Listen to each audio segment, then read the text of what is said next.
this place started with a man named Herbert Hyman, who was born December 6, 1931 in our very own Los Angeles. Wow. Cut to, he's a student at UCLA because that's all there is to know about him between the ages of 0 to 18. He was born in LA and he went to UCLA. Uh-huh. While at UCLA, he was known as something of a prankster. Uh-oh. Yeah. He was something of a, oh God, what's his name? Oh my God. Oh. The guy married to Mila Kunis. Ashton Kutcher. He's something of an Ashton Kutcher. He's a Jamie Kennedy. He's a Jamie Kennedy type. One time he released live chickens in the Powell Library. Wow. Another time he and his friends carried their professor's VW Bug to the top of the library steps. How do you do that? If you have enough friends, I mean, that's why we can't fathom it. Yeah, we don't have enough friends to lift a VW Bug, which is the greatest slam anyone could say to us. But I feel like it would take 4 to 5 college boys to lift a VW Bug in the I guess this would be the 50s. Yeah. I guess it would be heavier, actually. A VW Bug in the 50s all metal. It was made out of adamantium. But all the boys were stronger back then. Yeah, the VWs did bring all the boys to the yard. So when he wasn't being a real life little rascal, he was also known for his entrepreneurial spirit. Oh, how does he do that? So he was a real Ashton Kutcher. Did he open a sushi bar on Hollywood Boulevard? He started his own business as a student, renting out vending machines to frat houses that would sell soda, snacks, and cigarettes. Okay. He had been studying English at the time, but he dropped out because he was making so much money renting out vending machines to frat boys. Jesus, that's what you should have done. You were an English major. I should have done that. We knew so many frat boys too. We knew so, and they were always saying, "Hey, do you have a vending machine?" And we were like, "What are we going to do with this information? This isn't Othello." Can you?" And then we would lift up our skirt legs. Can you boys help us lift this VW? It's not a euphemism. There's literally a VW upstairs. It's made of steel. Yeah. In 1963, he ended up selling this business to get money to start a new one where he would provide pre-made coffee every day to different offices around town. Okay. In 1966, he married an accountant named Mona, who was from Sweden. So for their honeymoon, they took a trip to her home country. And while he was there, he saw how good coffee tasted compared to that in America. Mm-hmm. At this time in the U.S., you couldn't really find whole bean coffee, and the places the average American was eating certainly weren't brewing your finest coffee. Like, Eat at Joe's wasn't. It's really funny that it's so part of beatnik culture to be drinking good coffee, and American coffee at the time, yeah, diners is just it's brown water. They would take their ashtrays and dump it into tea water, and that's what these beatniks were drinking. Oh, this is so good.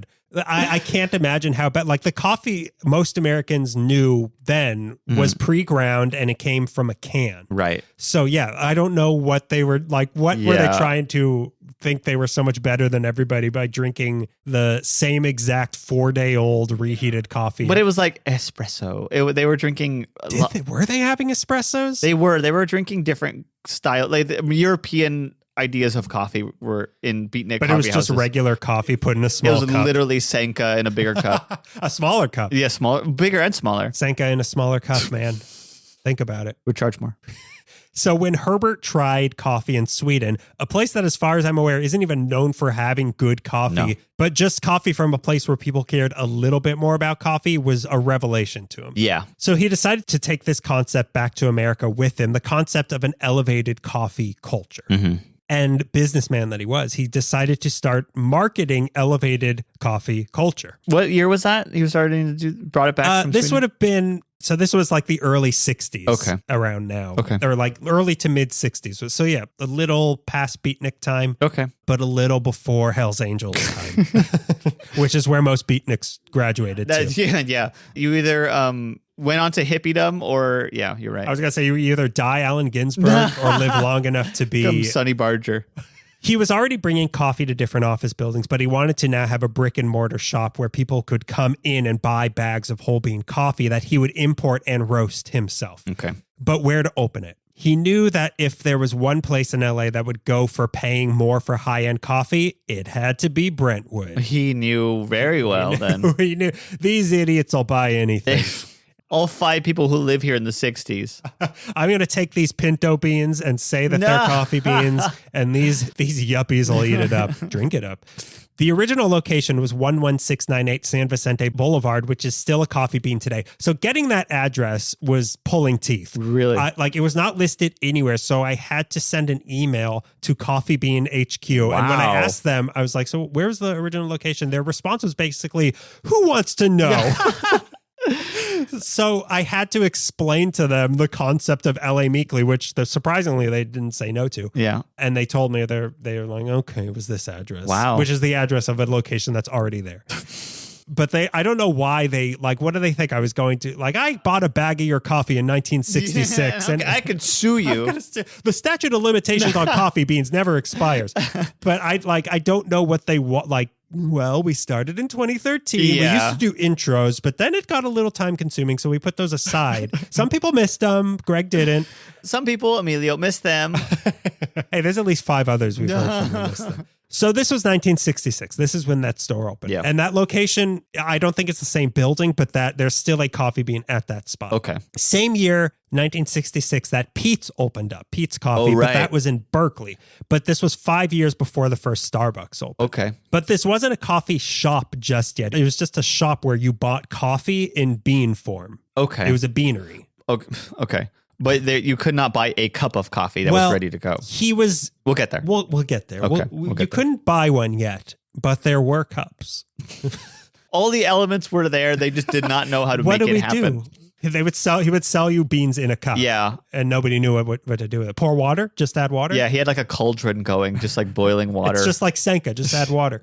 But yeah, it was he liked the noise of boiling water in the background. So he was going for a certain aesthetic in this place. The beans he was selling were marketed as being from exotic places, which they were, but all coffee's from an exotic place. But he was like, oh, this is from Peru. Yeah. As all of them are.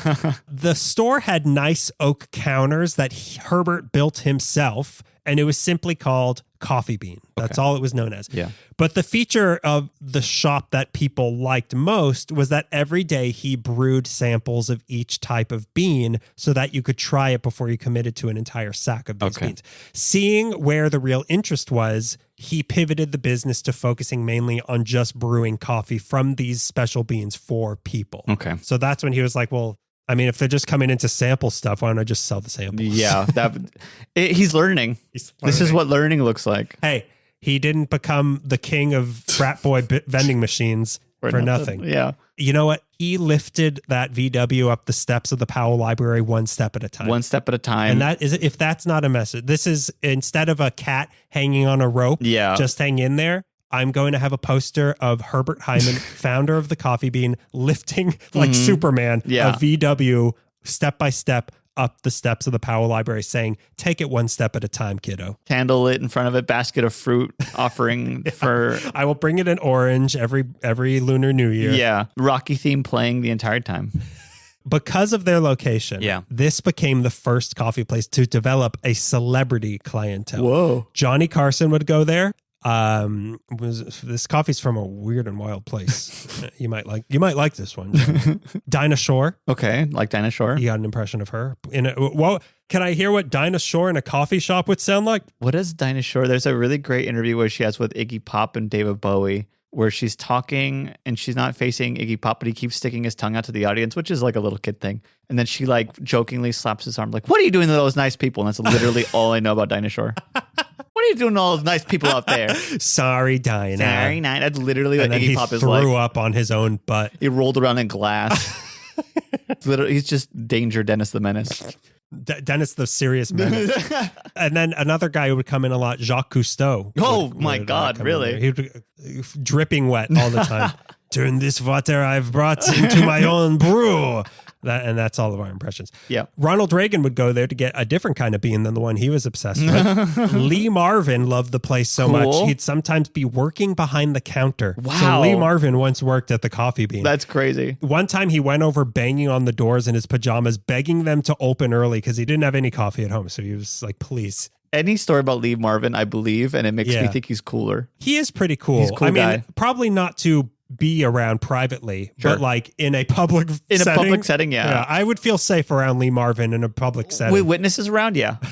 the sidebar? Do you know about the Sons of Lee Marvin? Yeah, okay. I think about that a lot. Me too. Yeah, it's I weird. wish that I looked like Lee Marvin so I can hang out with Tom Waits. And instead you look like Jacques Cousteau. Me and Paul Giamatti are in that club. Well, you look like something Jacques Cousteau discovered. In a part of the ocean that has no light. For good reason. There was light. They turned it off. So Herbert also, he innovated in his techniques of making coffee as well. He invented special thermoses, drip methods, and a cold coffee extract that he could use to get unique flavors out of the coffee he was brewing. The store was popular, so he grew it slowly to 10 locations in Southern California by 1974. And soon after that brought tea into the mix and rebranded as the Coffee Bean and Tea Leaf. Cool. Then in 1987 was when they changed the world in a way that someone like me who likes coffee to be more like a dessert would say was for the better. That year, 1987, at their Westwood location, the store manager came in on a hot day with his own blender from home, wanting to make some sort of cold shake for himself. Okay. So he took a bunch of ice, cocoa powder, and then decided, I'm going to add some coffee bean coffee into the mix. And thus, the ice blended coffee was born at the Coffee Bean in Westwood. They invented ice blended coffee, which is crazy to think about. Yeah, that's pretty wild that it happened here, because it seems like it's one of those things that just existed forever. Like it was always an option to do that. Like and it's Dante was drinking ice blended coffee in Florence. I mean, he had so much to do. He was so hot writing Inferno. I'm not going to have a hot cup of coffee. But then the blob of the 90s came knocking. Oh, yeah. Starbucks. By this Starbucks. That was their original name. I thought, well, this is a little raunchy. This is a little blue. This is rather blue. I don't think we should call this anymore. Grunge is coming. We can't be Starbucks. Kurt Cobain will make fun of us.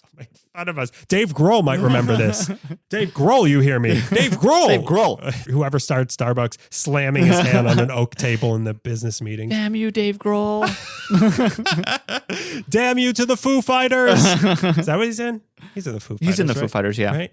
Yeah. Right? Am I right? Are we right? Is Dave Grohl in the Foo Fighters or am I right? By this point, Starbucks was just gobbling up smaller coffee chains all over the country. So in 1991, they approached Herbert with an offer to buy all of his Coffee Bean locations with the goal of breaking into the Southern California market. Okay. I say offered to buy. What they told him was, if you don't sell to us, we're going to surround your stores. So Don Corleone offer. It was an offer that they had the option to refuse legally. Yeah, legally. So Herbert declined, and sure enough, Starbucks opened up right next door to several of their locations. And sure enough, it didn't go at all like anybody expected. What ended up happening was that having two different coffee shops right next to each other just gave customers more options. Yeah. And both stores ended up getting more business because of it. Honestly, how it works. Apparently, like it was just good for everybody. Because to a commoner like me, there's almost, I mean, like I know the distinction, but if Coffee Bean's packed, I'll just go to the other one. If Starbucks is packed, I'll go to the other one because they're almost equivalent. And also, I mean, this business strategy will come up later in the episode also, but it also is almost like a cult of personality. Like it's like, are you a Starbucks person or are you a Pepsi person or are you a Coke person? Yeah. There is a different vibe between Starbucks and Coffee Bean. Coffee Bean, while huge, does feel more independent, which it's not. It's not at all. But it does feel like more of a local, small mom and pop place. Which is ludicrous. So after this, though, Herbert started purposely opening up new locations next to Starbucks. Wow. And it kept working. Spy versus spy. A bigger one. Yeah. They blocked out their son. They kept growing and expanding the Coffee Bean. And in 1996, they opened up their first international location in Asia. Then in 1998, they changed the world again by creating the chai tea latte. Wow. Granted, masala chai in India is a pretty similar thing that's been around for a long time, but this Americanization was invented by them a year before Starbucks copied it from them and started selling it themselves. That same year, however, Herbert Hyman wanted out of the game and sold it all to Victor Sassoon, who was a concert promoter who had become aware of the Coffee Bean when a client of his suggested he buy it. Paula Abdul told this guy to buy the Coffee Bean. Lawless logic. CSUN graduate. CSUN graduate. Right? She went to CSUN. I think so, yeah. Or did she go to CSUN or Granada High School? I don't know. I think she went to CSUN. She went to CSUN. I think so. She graduated with Robert Englund. Robert Englund and Terry Garr, yeah. And us. And of course, the Ally Meekley boys. The scariest thing to come out of CSUN since Robert Englund. personality-wise. Since 2019, they've been owned by the Jollibee Group and have over 1,100 locations in 29 countries, serving over 110 million drinks a year. They still get their beans from East Africa, Latin America, and the Pacific, and their tea from Sri Lanka, China, Thailand, Japan, and India. But they buy them all directly from the growers, which means a bigger share of the profits for the people actually growing these beans and leaves. Herbert made sure they did business this way from the very beginning, and also went further by providing healthcare, loans, education, and daycare for the people working on the farms that he's buying from. And can you say the same thing, Starbuck? Yeah. Huh? Starbuck? Kiss my Starbuck. Okay? Starbuck? You hearing me? You hearing me? Dave Grohl's coming for you. And while they do import all the raw materials, the beans are still roasted in small batches in Camarillo, which is where they also develop new blends and flavors. Oh, wow. They also give a lot of money to schools around LA, have their own Keurig type single serve system that they sell. They have a barista competition for employees of theirs from around the world. Wow, really? And they were the first place in LA to serve nitro cold brew coffee. Don't I know it? Oh, yeah. Don't I know it? I'm sponsored by Nitro. You have a tank of it in your car. Yeah. When you're drag racing down Sunset Boulevard, you have a CO2 tank of it. In the Mad Max Wasteland, that's what I'm going to be driving around. Yes. Attack him, my boys. Oh, no, he's going to have diarrhea in an hour. Don't worry. He'll be dead by then. He'll be killed by... what's big-eyed girl name? Oh, Anya Taylor-Joy. Anya Taylor-Joy. Yeah. I can't think of anybody's name. He's going to be killed by Chris Pine. No, not Chris Pine. Chris Hemsworth. God damn. God, and I can't keep these white people. I can't keep them straight in my head. Burt Lancaster. I don't Lee know. Marvin. They're all Lee Marvin to me. What do you want? I know Dinah Shore. So Herbert Hyman died in 2014, but he never quite got the recognition he deserves for his influence on American coffee culture. Yeah. He's considered by some as the grandfather of specialty coffee in the U.S., and between him and Alfred Peet of Peet's Coffee, this was the start of the gourmet coffee craze in America. Like, Starbucks didn't do this. It was Peet's and it was the coffee bean. Yeah. But because his name wasn't on the sign like Peet's, and because the coffee bean was never quite as big as Starbucks, but still not quite a local shop, Herbert Hyman isn't nearly as celebrated. So here's to you, Herbert Hyman. May Lee Marvin be knocking on your door in heaven begging for a hot mug of angel juice.